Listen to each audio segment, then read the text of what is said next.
नमस्कार दर्शक बंधु प्रिय दर्शक बंधु 2026 आईपीएल महासमर चतुर्थ दिन जदि ऑस्ट्रेलिया 22 वर्षीय खिलाड़ी कूपर कर्नली 72 रन जबरदस्त पारी खेली न थांते ताले ए मैच को गुजरात ऑलरेडी नहीं सारी थिला।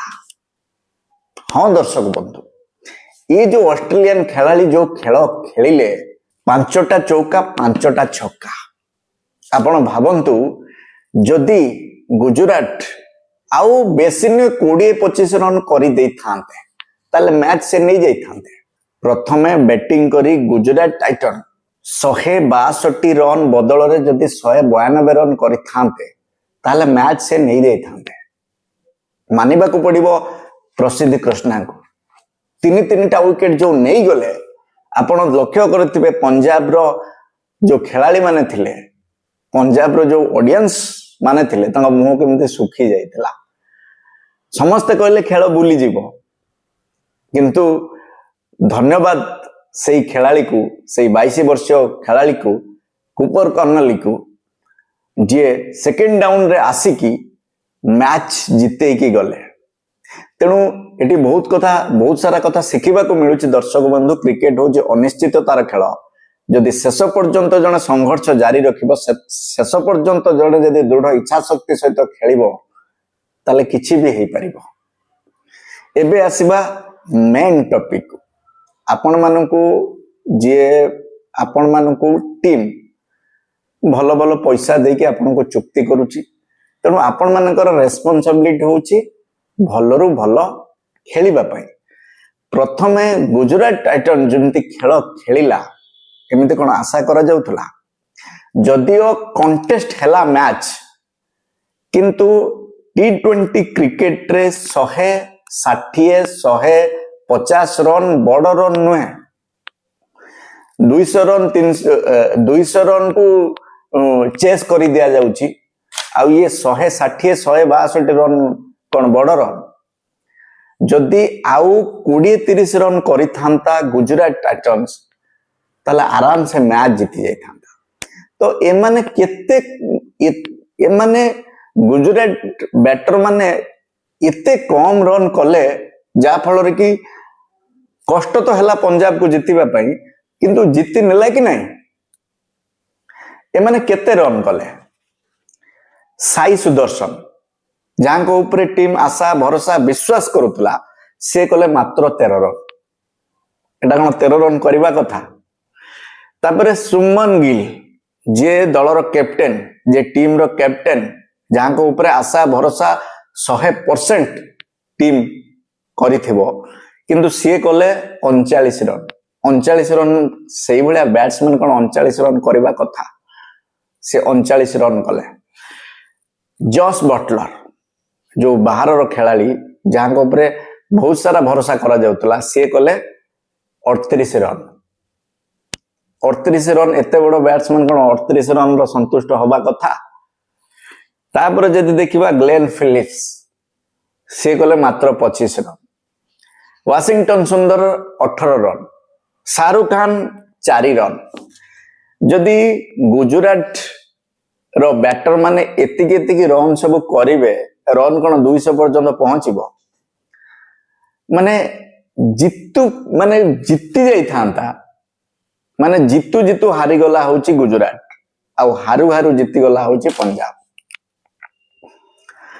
तेणु सेकेंड इनिंग्स रे जो टाइप रो फाइट कले गुजरात टीम जो टाइप रो फाइट कला मानिबा को पड़िबो प्रसिद्ध कृष्णा को तीन टा विकेट नहीं पंजाब किंग रो अंटा भांगी देथिले। के केबे भाबी नथला के केबे विश्वास करि नथला खेलटा एमती बुलिबो। जदि दर्शक बंधु सेठी ये जो 6-7टा विकेट गला जदि से 22 वर्षीय खिलाड़ी ऑस्ट्रेलिया रो जो 22 वर्षीय खिलाड़ी जे मैच जितेला माने कूपर कर्नली की आउट करि दिया जाई थांता ताले मैच को गुजरात नहीं जाई थांता किंतु से आउट हेलेनी अपर पक्ष रे जो बैट्समैन थिले से माने आउट हे गले କିନ୍ତୁ କଣ କରାଯିବ, ରନ୍ ତ ବହୁତ କମ ଅଛି। ଏତେ ଜଗି ଜଗି ଜଗି ଜଗି ଗୁଜୁରାଟ ଶେଷରେ ପଞ୍ଜାବ ବାଜି ମାରିନେଲା।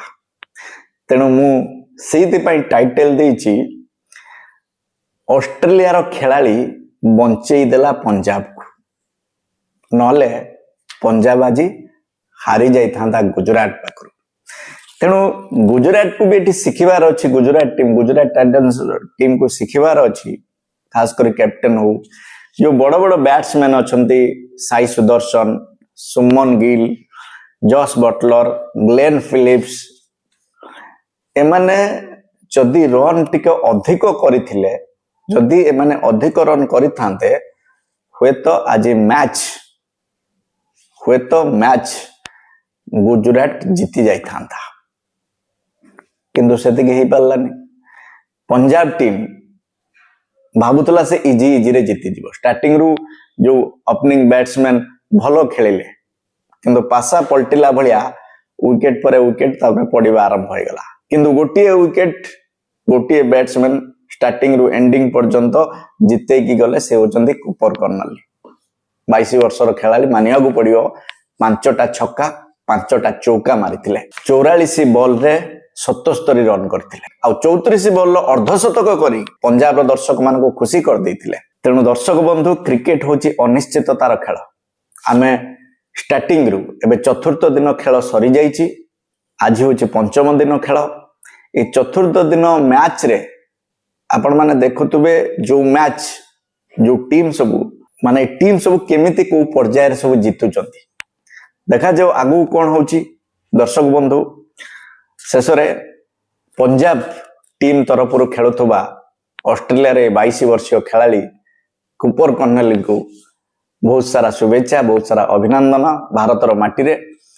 ତେଣୁ ବାହାରର ଖେଳାଳି ମାନେ ଆସିକି ଭାରତରେ ଭଲ ଖେଳୁଛନ୍ତି, ସେମାନଙ୍କୁ ବହୁତ ସାରା ଧନ୍ୟବାଦ, ସେତିକି ସ୍ନେହ ଭଲ ପାଇବା ପାଉଛନ୍ତି ଭାରତୀୟ ମାଟିରୁ।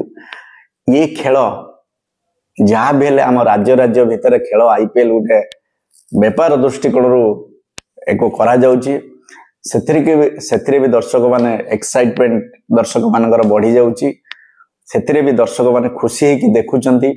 ସମସ୍ତେ ସମସ୍ତଙ୍କ ରାଜ୍ୟର ଟିମକୁ ସପୋର୍ଟ କରୁଛନ୍ତି। ଆମ ଓଡ଼ିଶାରେ ତ କୌଣସି ଟିମ୍ ନାହିଁ, ତେଣୁ ଯାହା ବି ହଉ ପଡୋଶୀ ରାଜ୍ୟ ମାନଙ୍କର ଯୋଉ ଟିମ୍ ଅଛି, ସେ ଟିମକୁ ଦେଖିକି ଆମକୁ ଖୁସି ହବାକୁ ପଡିବ, ଆମକୁ ଆନନ୍ଦ ହବାକୁ ପଡିବ। ଯଦି ଏ ଭିଡିଓ ଆପଣ ମାନଙ୍କୁ ଭଲ ଲାଗିଥିବ, ତାହେଲେ ଲାଇକ୍, ସେୟାର, ସବସ୍କ୍ରାଇବ କରିବାକୁ ଜମାରୁ ଭୁଲିବେନି ଦର୍ଶକ ବନ୍ଧୁ। ପୁଣି ଦେଖା ହବ ଆଉ ଗୋଟେ ଜବରଦସ୍ତ ଭିଡିଓ ସହିତ, ସେତେ ପର୍ଯ୍ୟନ୍ତ ବିଦାୟ ଦିଅନ୍ତୁ, ନମସ୍କାର।